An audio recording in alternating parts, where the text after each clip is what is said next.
Welcome to BlackUSA.news morning show. I'm your host, William Honolulu Jr. Join us as we explore the news and opinions that impact our community. We break down how the major stories have a very personal, local, and racial impact. No topic is off limits, but even if the conversation gets rough, we're always going to keep it real.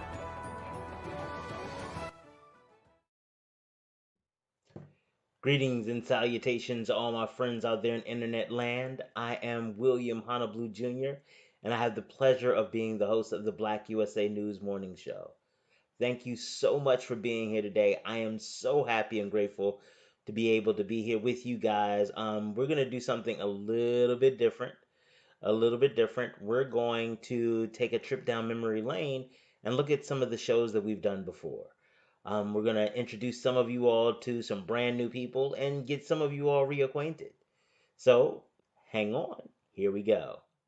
I wanted us to discuss the Kamasutra because you know that my whole business is sexual health education. And my thing is, how did we get here? In order to figure out how we got here, you have to look at what we did in the past, right?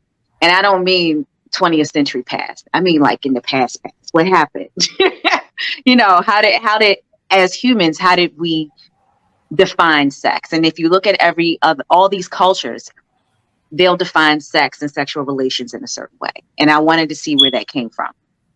The Kamasutra is a fantastic document. And unfortunately, in the West, we're only familiar with their pictures. Look at what the pictures show. But no one ever reads the 10 chapters that comprise it. And it is a fantastic document. Let me just give you a little bit of how it came to be.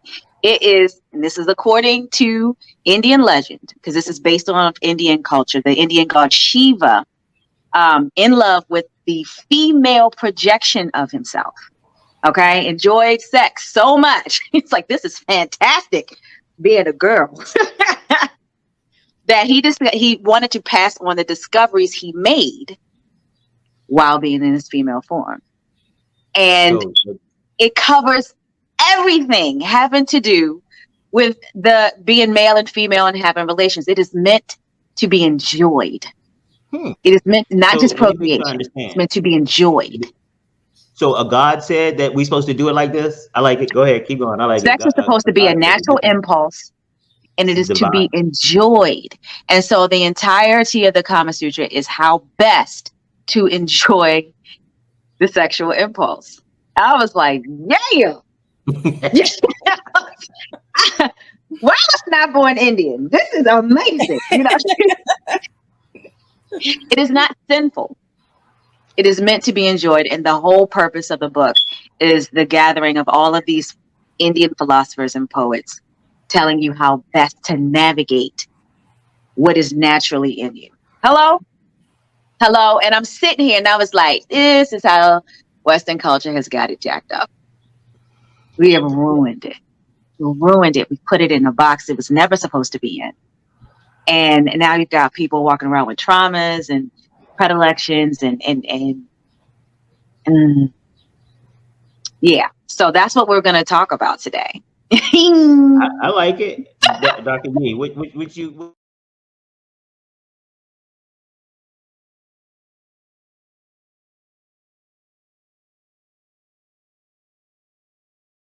I know that you do a lot of work with entrepreneurs, and we talked in some of the previous episodes, and you all need to go back and catch those if you haven't.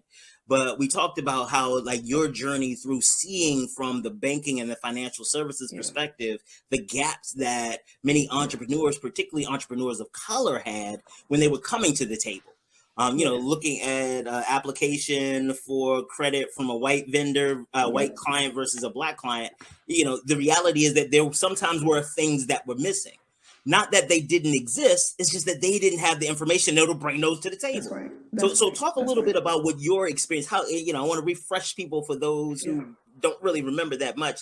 And for those who are new, refresh them about what you saw, like, and how that shaped your journey and even creating Kingdom Vision Consultants.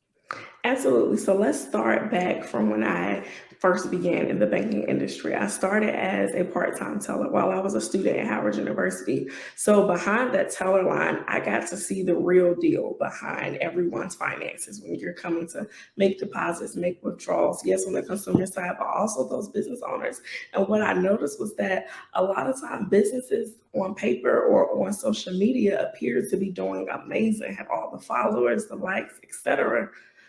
But when you look at their bank accounts, it didn't necessarily reflect that. When you even look at their personal financial relationships, it didn't necessarily reflect that. So that became intriguing to me. And a part of banking that I absolutely love was providing financial education. So there is a program called At Work at most banking institutions. Wells had it, BB&T had it at work, where they actually go out and educate entrepreneurs and their employees on just financial wellness. So I started to do that because I noticed that most clients who look like me, like you said, just didn't have access to the information. It's not that they didn't want to do better. It's not that they didn't have the capacity to. They just didn't have the information, the know-how. That is the most important piece. So along my journey within the banking industry, from a teller to a personal banker, and then advancing to becoming a business banker, and then later on a manager, I got to see even more, right? I got to have more intentional conversations. And I started to actually submit those applications where I'm also having conversations with underwriters now, right? About how they are making decisions for our loans. And what I saw was that, of course, we as a people are already starting backwards, right? We're starting from behind the starting point. And that's not at any fault of our own. But the banks sometimes do not always provide that empathy that we need for them to truly understand us. I remember particularly, I was working with a client on a loan that had originally been declined, and we were trying to get that decision overturned. And I was having a conversation with the underwriter, and the specific issue was, I believe, a foreclosure on a property back in like 2008, of course, when everything had crashed. Yeah, everybody. And there was a short sale. And the thing is that their lender at the time had encouraged them to do the short sale. Like they had to miss payments in order to qualify for certain things.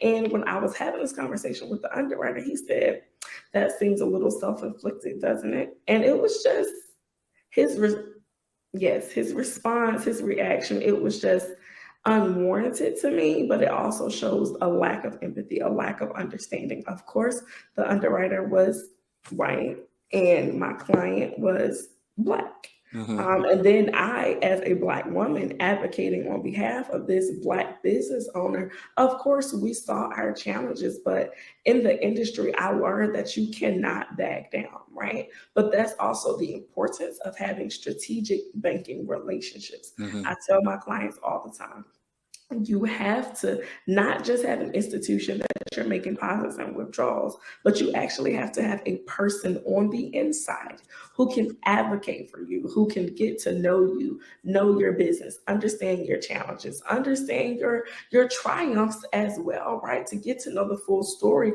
so that they can become a sponsor for you.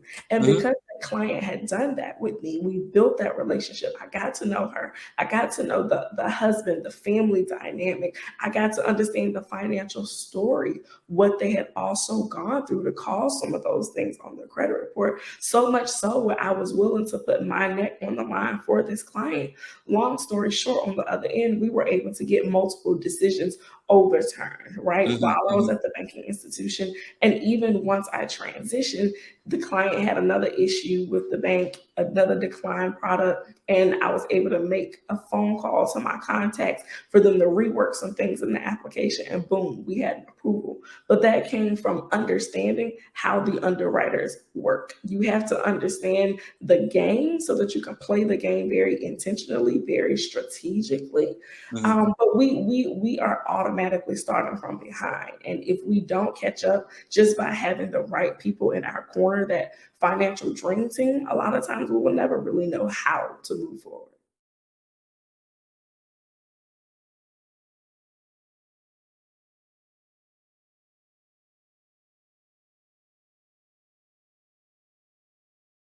One of the things we've talked about on the show several times is throughout the United States, there are a lot of states that are passing what's been known or come to be called the Crown Act.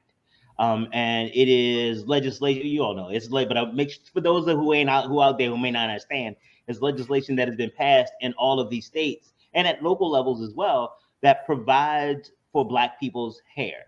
It's crazy that we needed a law to say that, you know, how it just naturally grows, that's okay.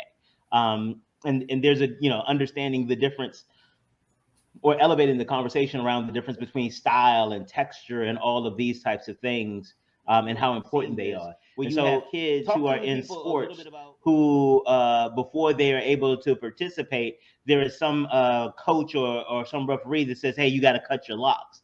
And one of the ones that I saw that broke my heart, it was a young man. He was a wrestler. This was like state type championships, high state level stakes. He had made it through the tournament. And before they got to the match that he was going to win, they were like, no, his hair is too wild. You have to cut it. And on the sidelines, because again, playing sports, you got to get yourself worked up anyway. Yeah, I used to wrestle in high school, so I remember like, okay, all right, yeah. And to be on the sideline and to have some white, and again, race does play into this, especially with the imagery of it, have some white woman helping you, because she was helping by cutting your locks down to a point where they were acceptable to wrestle. Yeah, that's unbelievable. So that's, again, even, you know, we're going to absolutely talk about the natural hair care, but really making sure, I want people to really understand why we are celebrating natural hair care, because these are the types of things that, you know, because our hair was like that. And honestly, I'm in this fight and I don't even got hair. Okay. Male pattern baldness is a real thing in life, but I understand the value of this. And so that's what I'm saying. Like this is so important across the board just because of stories like that. And like I said, every time I think of that young man, it breaks my heart. You know, yeah. So sorry, I did actually want to interrupt you, but I wanted to make sure that we really set the context of how important this is. Yeah, very important. I think that's great that you gave that story, because I can only imagine, you know, having, you know, someone else cutting off something that I've been growing. This was my decision. You know, I've been through so much with this. So that's a tough story to even hear, but I'm glad you put that out there so it can be heard even more, you know? Yeah. And that story touches me a little bit on a deeper level, because my son has locks and my son is a wrestler. So you don't want to see this mama bear come up on that mat and try to cut my baby's hair. You know what I mean? And again, I can't imagine. I can't either. Both of us going to be surprised. So I think this is unacceptable, and that is sadly the reality, but it shouldn't have to be. Like I said, I know dope people. And for all of you all who are out there in San Diego or can get to San Diego, make sure that you all go to the event. All of the information is right here. Now, make sure that you go. And if you did take a screenshot or whatever, make sure that you go and make sure that you get your life and learn how to build your tribe. It's kind of like we talked about trailers. The stuff that most people will put on Facebook is the trailer of their life. The most things that other business owners share, unless you have a very a personal, kind of quasi-personal, professional, or intimate relationship with them, they're not telling you about the back office. Like, how many of your customers or how many of your business associates do you tell about the times that things are rough, when you don't know how you're gonna buy your inventory or pay rent and stuff like that? Is that the stuff you share? But when you get that big contract, that's all over social media. Comparison is the thief of joy. You don't know what they did. Like, you know, one of the things I hear often is people talk about, like, especially in Black communities, like, oh, marriage doesn't last like it used to. And our communities, my grandparents were married for 50 years. Actually, and I'm like, wow. But that's not necessarily a high watermark that you necessarily want to meet.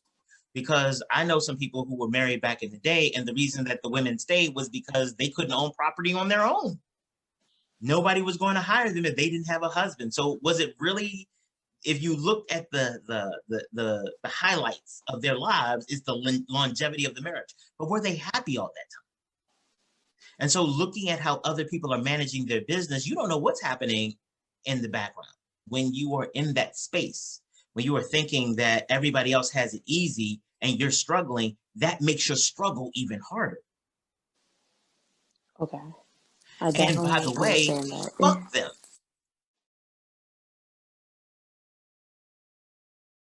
So Dr. Ye, tell us a little bit about your perspectives or your experiences dealing with people in the commercial sex work trade. Well, first of all, it really is the oldest profession in the business, in the world. In the world, the oldest. And y'all know I always try to bring a biblical perspective. It's even in the Old Testament, in the first book, Genesis, chapter 38. But we can get into that later as we begin to delve in. But I have treated patients, especially when I was a student, because we had to get our own patients for clinic. While it pissed us off while we were students, I kind of grew to understand it later on, because it gave us the opportunity for people like me to break out of their shells, to learn to approach people, to practice your 30-second spiel and all of that. And because I'm a popular introvert, but an introvert, I was like, okay, where can I go where I can get the biggest bang for my buck? Boom, boom. So I went down.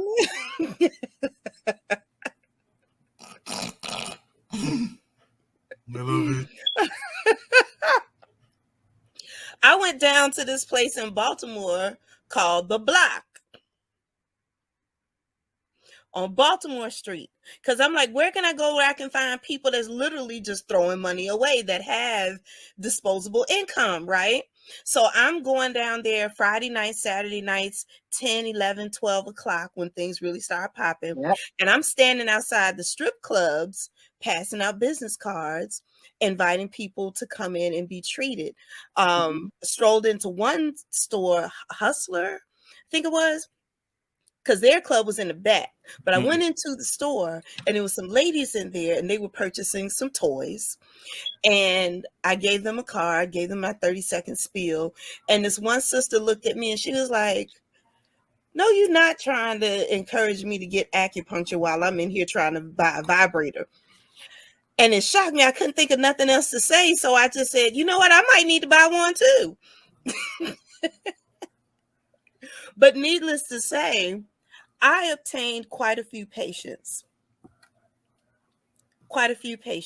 from doing that.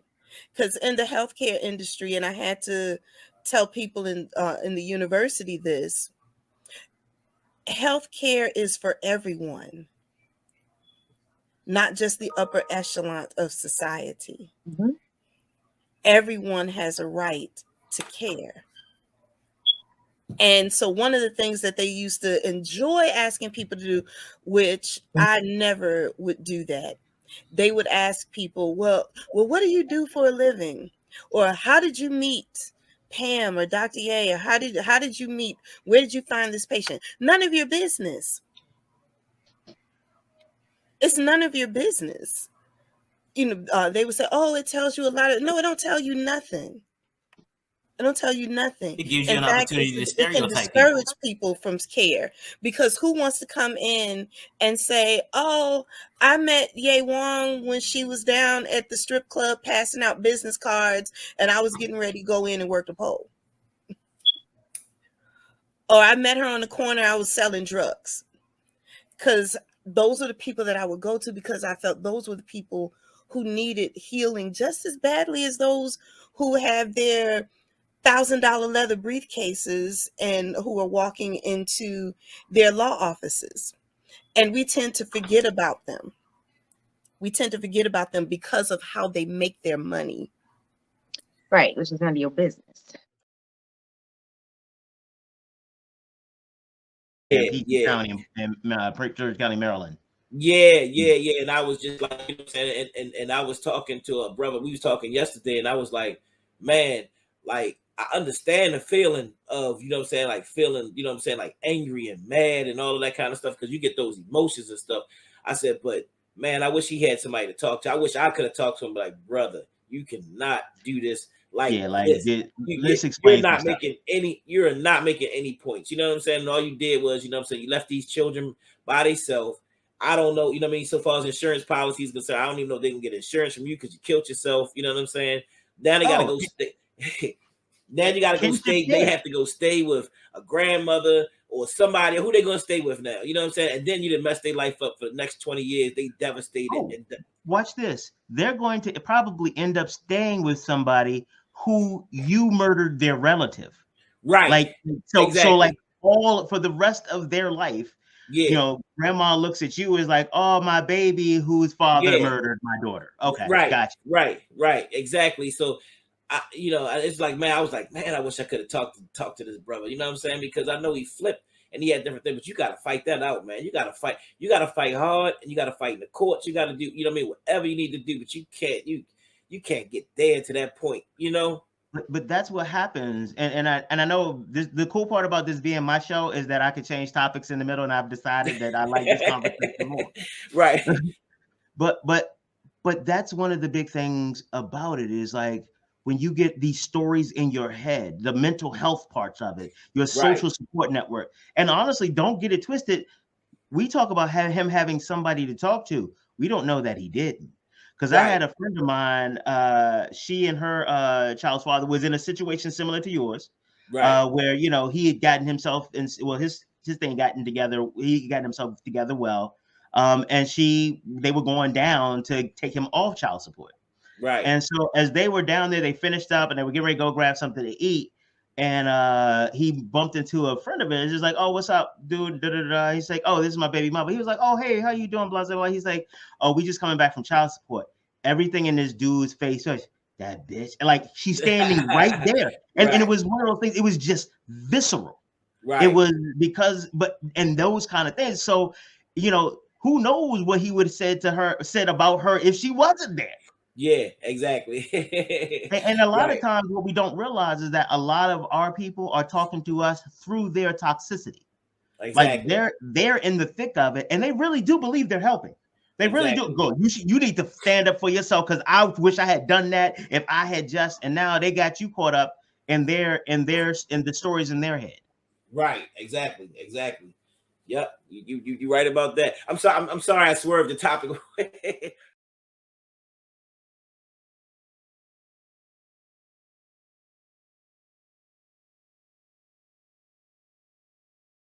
Times is kind of some of the stigma associated that we even put on our own selves about our financial situations. Yep. Sometimes I've had, it's so funny, I've had this happen many times where when I used to work at the bank or when I'm helping people prepare for their loan package, it's like, all right, come on, let's pull your credit. Oh man. And we pull, it's like, oh, this isn't bad. Oh, word? And so again, I don't believe in people going out and just using credit all willy-nilly. Honestly, there are most times, especially in the Black community, we invest in our feelings. And so we don't know how, and we get the returns, because I've been on a couple of trips where I'm like, hell yeah. But guess what? That financial return isn't there, and we don't get taught to think about, okay, how much am I spending to feel good? Which, not knocking it, because you look at my bank account, you can tell I feel real good most times. So, but I'm not knocking it, but I'm saying, but I make those choices.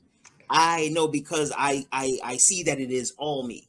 I don't become a different person when I put on a tie and log on to my official business email. I am still William. All of my failings and all of my strengths, they come with me. And like Lindsay said earlier, if you are not comfortable with the truth about yourself, then what are you actually doing? Yep. And one of the things that the CDFIs and people like Lindsay and myself is that we have not just seen it, we've been through it to the extent that you're not surprising us. That's right. I've had a few clients that's like, look, I don't really know, because I'm a train wreck. I don't know if you can help me. I was like, I have run trains off the rails, pick them back up with a screwdriver, put them back together and put it on, and have done the work. And so I understand, especially for those of us who understand how the systems take race into consideration without trying to take race into consideration. Yeah. And one of the challenges is, as we're having these conversations, if we don't shift to the systemic systemic portions of the conversation, we will not be able to challenge how they've taken racism and white supremacy and institutionalized it into the system, so that we don't have to say race anymore. We say credit score. We don't have to say race anymore. We say zip code. Those things have become the synonyms for them. But if we keep focusing with, and racism doesn't really matter as it did before, because racism, that anchor was this hate. It has morphed into it, not morphed. It has been revealed for what it always was, because you can't keep the hate up too long. It is white supremacy. It is making sure that cis het white men, well, not even het, cis het presenting. How about that? That's right. Cis het presenting white men stay in control of everything. That's right.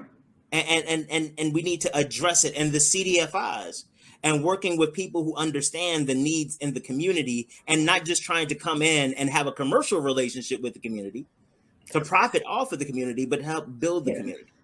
And making sure that we remember, as we say here often, all skin folk and kinfolk. That's real. That is real. That is real. A couple things I just needed to say, get off my chest real quick, because we can't. Because I really do appreciate the opportunity to have very meaningful conversations. And big up to Donnie Glover for having this platform. I know, he gets some he gets some emails and some comments every once in a while, but he's still with it. And you could send Donnie the emails if you want to. Donnie does not just enjoy the smoke. I don't know if he could breathe without it. So you can go ahead and fuck with him if you want to. But it is important that we have these very meaningful and deliberate conversations, and really call out people who are supporting the disinvested community. And I specifically mean Black communities, but all of the disinvested communities, because what we recognize, the reason that rural whites and poor whites are not doing as well is because they've been able to look at Black people as, at least as, we're not them, as opposed to recognizing, you are, you just look different. You still broke. They just give you more credit. Ha ha. Yep. And so I think it's really important for us to call these things out. And again, I appreciate the work that you do to make sure we raise the fundamental understanding of what money is and how it all works in our community. Like that's some good stuff. Cover the concept of gaslighting, and then we're going to talk about how governments work. So the concept, people hear the word gaslighting come up a lot in common conversation, but what I realize is that it's kind of like the word crazy. It is that catch-all for this type of deceptive behavior. Crazy is the kind of the catch-all for behavior that seems mentally off or abnormal. And so this gaslighting talks about the different types of lie, or people use it to describe the different types of lies and things like that. That is not necessary. That is gaslighting, but for this context, we need to make sure we understand how we got to how the word evolved and what it actually means. And so, there was a 1938 play called Gaslight, and in this play, the husband is bad dude, totally bad dude, and what he does is he's trying to steal from his wife by making her think that she's crazy. And so one of the ways he does this is that he goes upstairs and he is searching for. So a lady was who lived upstairs. She was a rich lady and died, and nobody found her jewels. So he would go up there like every once in a while when she would go to sleep, and he would be searching the house, searching the upstairs apartment, looking for these jewels. And so they had the gas lights back in the day. So it's kind of like how your gas stove works, except technology was real low budget back then. And so if somebody else was using gas on the upper floor, it was not as much gas for you. So the lights in your house would go down because, it was all like gas. And so if somebody else was using gas upstairs to see, so your lights would go down. And so she would be in the apartment and she started hearing things moving upstairs, and then the lights would go down, and then he wouldn't be gone. It would happen every time he would go. And she was like, "What's going on?" He was like, "You're crazy." And she's like, "No, I hear something." "No, you don't." And so this wasn't the first time he was doing it, but he had already sowed the seeds of getting her to doubt herself, because that's the goal. To drive you crazy, and crazy, not necessarily to put you in a therapist chair or you need to be committed. That's what his goal was. But nowadays, gaslighting isn't just done to make you think you're crazy on large things. It is done to incrementally undermine your trust in self. It is incrementally, it is designed to incrementally get you to rely on the opinions and knowledge of others and to doubt what you know. A lot of times it's done through fear. And people who are targeted are ones who already have anxiety.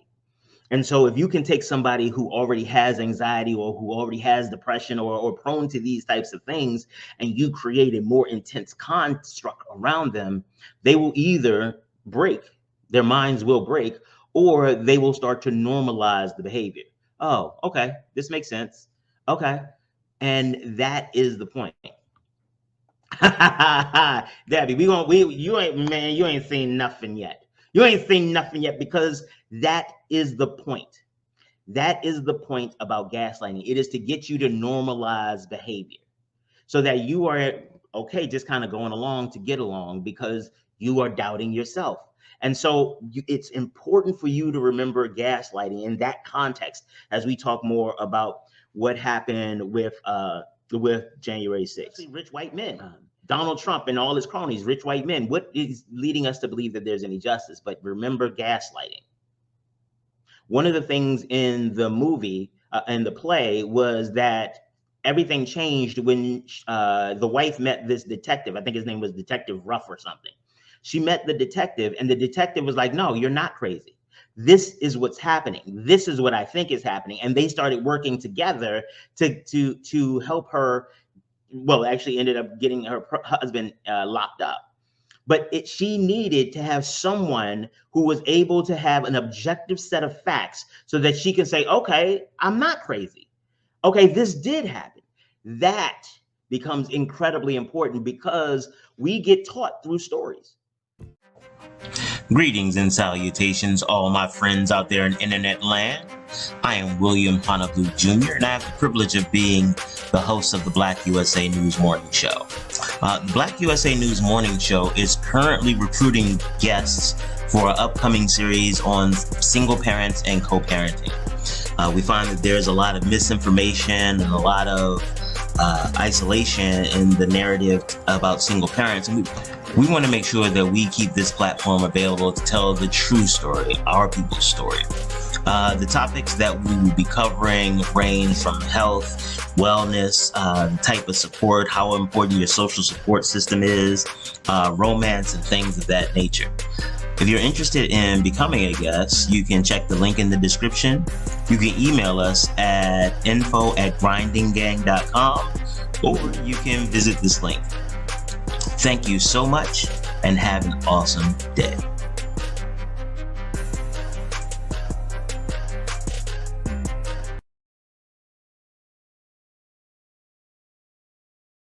Queen Mother.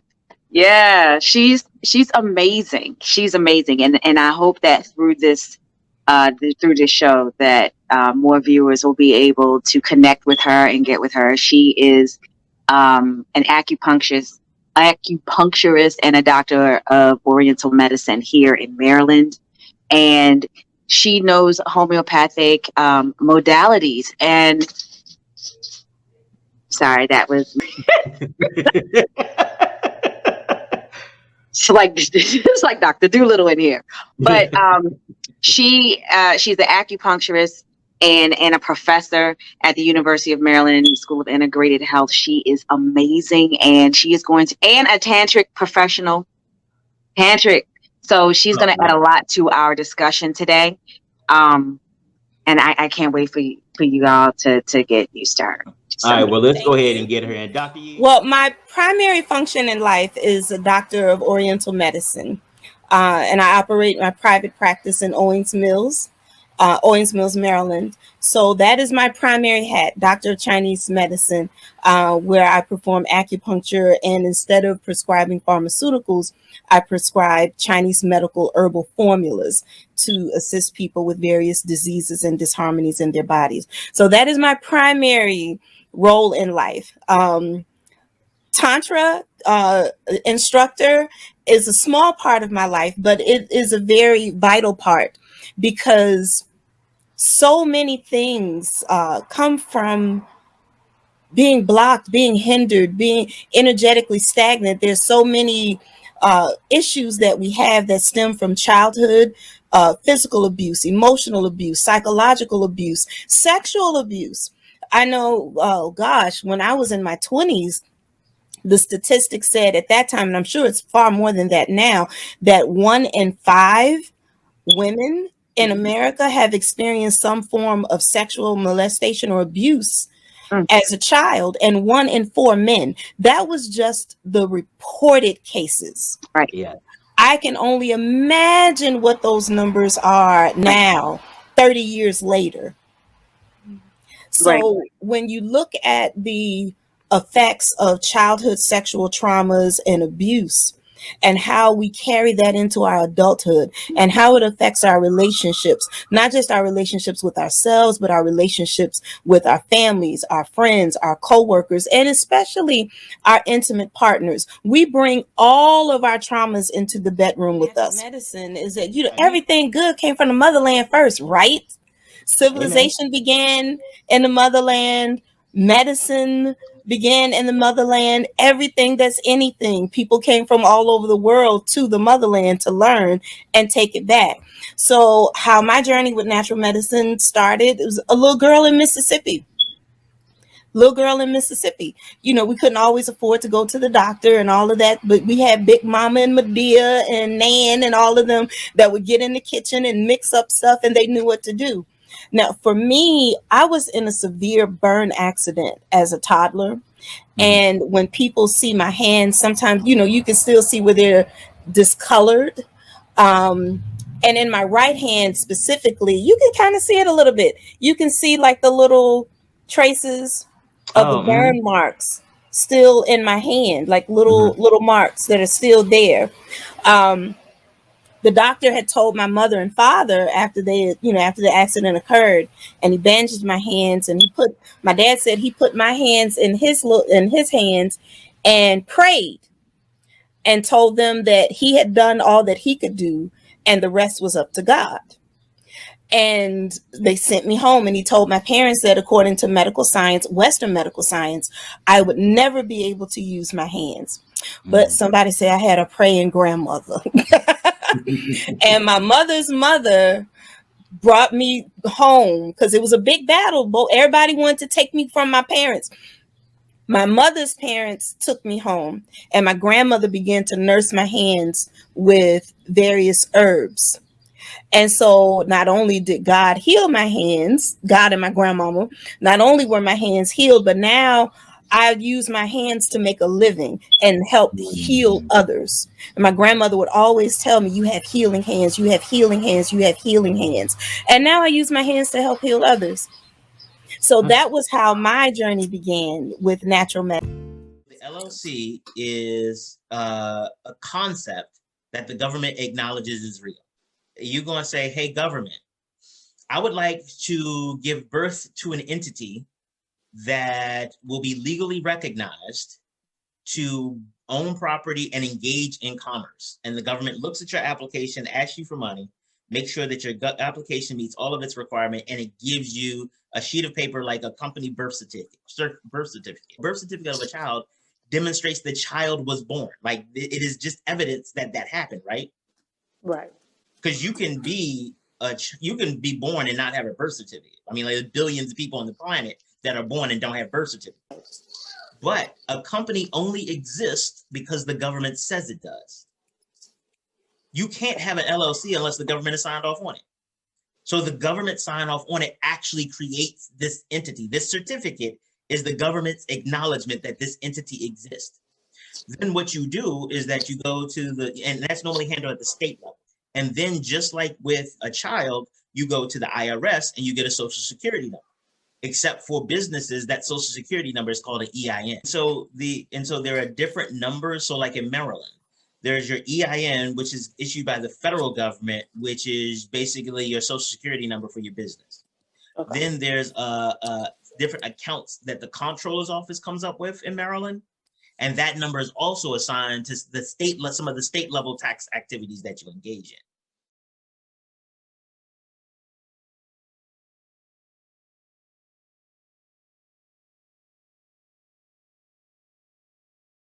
Okay. So Chanel, one of the things that you and I have talked about before is the energy exchange when it comes to adjusting someone's crown. Because and again, not disparaging anybody's any other types of crafts, but what I have found in working with people who do some of this is that the amount of time and the intimacy of the touch, like in their hair for so long, there's an energy exchange, and a lot of times for providers, for stylists, you get all of this different energy all day, all week long, and really don't necessarily have a place to release it, or a place to really kind of process it. And it sounds like you're going to be bringing some of those resources to the table too. So talk a little bit about what you're going to be bringing, at what you all are going to have at this event, that'll help stylists who may be having that kind of issue. I'm sorry, repeat that last part again. I lost it. I'm sorry. I was saying, what are you going to have at the event for stylists who may be having that type of issue, the whole energy exchange and taking on a lot of the people's, because it's a very intimate contact, and sometimes they share some of their challenges and struggles with you, and that energy exchange can get heavy after a while. So, Absolutely. what kind of resources are you going to have at the event to address that? The intention are to have different therapists, talk therapists, whether they are PhDs or social workers. But, I find therapy to be extremely helpful in my mental health journey, and I think that that's necessary. So the intention is to have therapists of different sorts there, as well as different spiritual resources, whether it's a church or whether it's a tarot card reader, because it's something for everybody. To have just a spiritual refuge to kind of let it all down. And then for me, I kind of feel like this is something I've lived. As you said earlier, sustaining myself. And in this business, I learned, okay, I didn't know that any of this stuff was going to stick, but it's sticking and it's growing in this building. What do I need to do to ensure that I'm going to be able to be here? Because if I'm just twisting hair all day, but if I'm not putting my money away the way I should, or not reinvesting in my business, or if I'm not going to, for me, put my feet in the grass for my spirituality to ground myself. If I'm not doing these things to balance myself out, I'm not going to be able to be here. And so that's the premise behind it. So it's something for everybody, because everybody has different spiritual practices. Everybody manipulates and understands energy in a different way. So that's the intention. And also to see other creatives. I think that if people see that there are other people out here doing some of the things that they may be interested in, then that's like almost like a release to see little images of yourself and to see that it's possible. Indeed. That's where I kind of get my feel from, like you don't have to have no profession at all. Just being able to be around her and being around other people like this is going to be beneficial towards you. It's going to be beneficial for you. You know what I'm saying? So whether you have a business or you don't, if you are in this area, somehow you're supposed to be here with that. That's the energy that she has, that she given to me as an experience sitting in her chair. Breathing exercise techniques, you know what I mean? Like little tips like that is what I know she'll give to another stylist that's working maybe in La Jolla or up in Poway or Escondido. And that little bit is so much, because me, for example, like just sitting here, she would tell me, all right, now you go breathe, you go work on just breathing for the next 10, 15 minutes, and that's huge, because me as a kid going to a barbershop, I disliked it. I didn't like it at all, sitting there all day. Or, you know what I mean? I wasn't the talkative type. So it's different mentalities, and I was glad to find her. And I just want everybody else to feel that energy that I felt. So great question. And I'm glad I'll be able to put in on that. And like I said,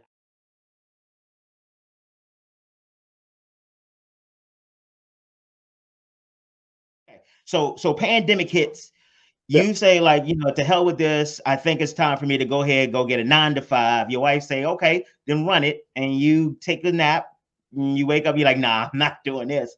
And so not only do you not go and get a job, you say, we got 6 things on it. Let's just go ahead and do 8 times or more than that. 800% increase in the number of things on the website, the number of products that we offer, with all the design and everything like that. That sounds like a huge risk, especially when you went from a little bit of sales to nothing, and it didn't, and nobody knows what the future is going to hold. So what really got you to increase the number of products that you had? Like, why did you think that would work? Two things. One, I believe when a customer perceives that you're investing in yourself, they're more reluctant to invest in you. Because they're seeing, you know what, I'm investing in your brand, and you're not. I can see that you're not using it on nonsense. You know, you ain't cop another Lamborghini or Ferrari, or I can see.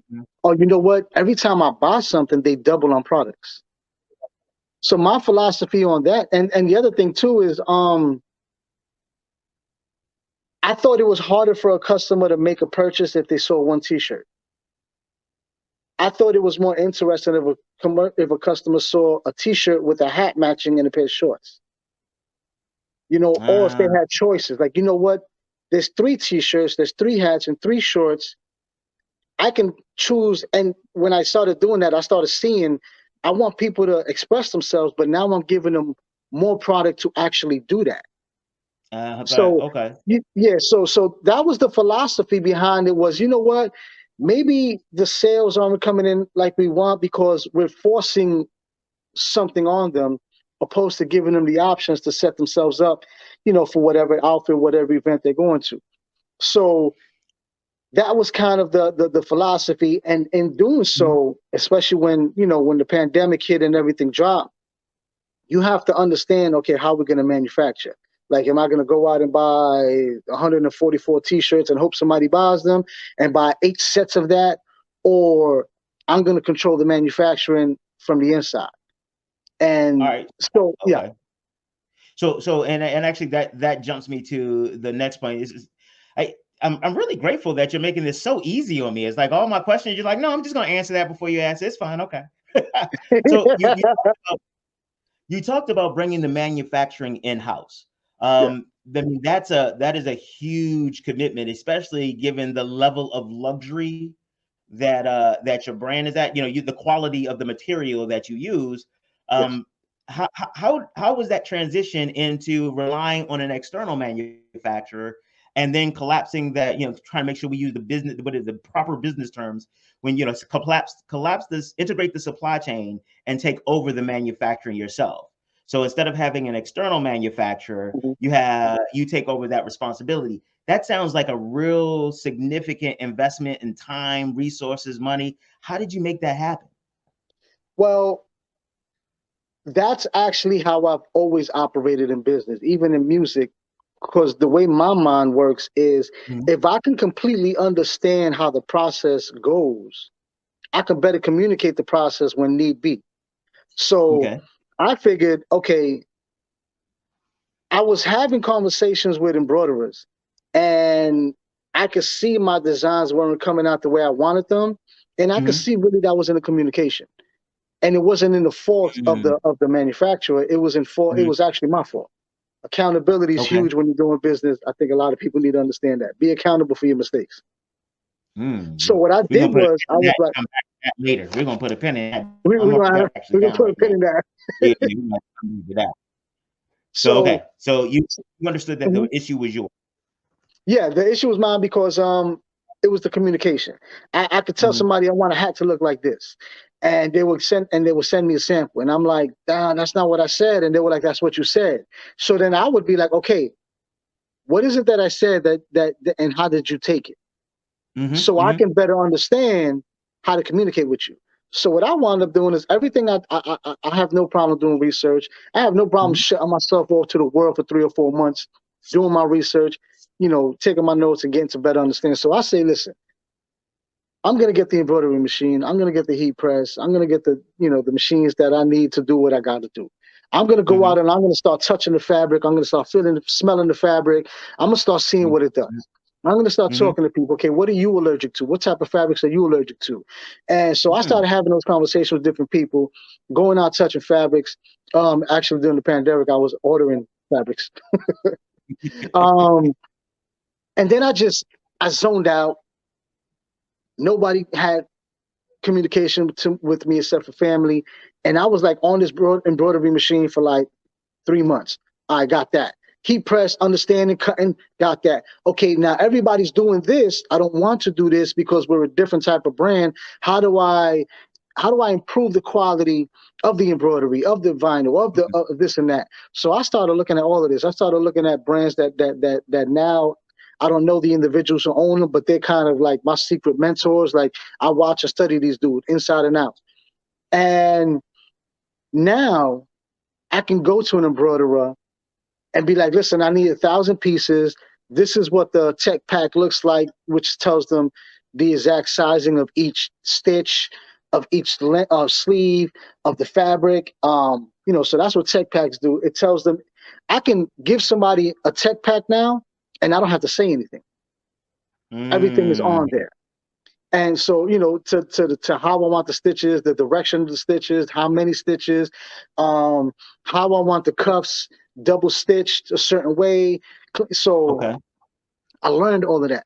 And what it did was it allowed me it benefited us financially, because instead of going out, when you do a sample on a shirt, it's not a $50 shirt when you're sampling. That shirt may be $400 for one shirt for sample. So it might come back wrong and you got to do it again. I wanted it like this. So now instead of doing that, I'm like, listen, I can just get these fabrics, sew them up, and then be like, no, this ain't it. This ain't it. Now I'm spending, a fraction of that until I get it right. Now I have the system, So now when I speak to a huge manufacturer, it's a more coherent conversation, which will relate to less mistakes. Okay. One of the we have a question actually from Takia Ross. Hey Takia, how you doing? I'm sorry, waving at the screen. She says it's amazing you were able to take that time. How did you maintain your business revenue and customer base during the time that you were doing your research? Social media is a beautiful thing if you know how to use it, you understand it, and you don't let it take advantage of you. Please, I might express this a few times to this conversation. Mental health, man, mental health. So understand social media is a tool. Keep it there. It's a tool. You don't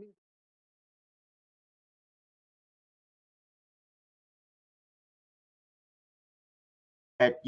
Like for example, that's the mother of that's my kid's mom. Like she is an integral part of them being okay.